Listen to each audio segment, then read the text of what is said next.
Yung nanggaling sa Isabela pa pala, hindi ko na vlog kagabi. Ito, Indian Mingo, coming from Isabela. Yan.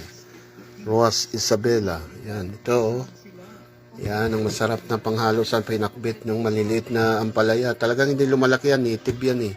Maganda daw gamot yan sa diabetes, sabi ng mga taga roon na nakasubok niyan. Yan, makagamot yan sa diabetes na mga ampalayang malilit natives. Yan, biruin mo, nakarating yan dito sa ang layo-layo, almost 400 kilometers. Bago yan nakarating dito sa Maynila. Kaya pagdating dito sa Maynila, mahal na.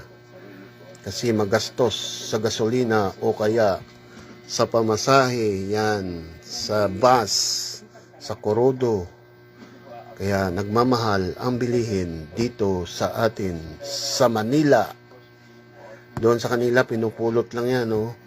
Kinukuha lang yan doon, inaharbis lang sa tanim nila sa kanilang lupain.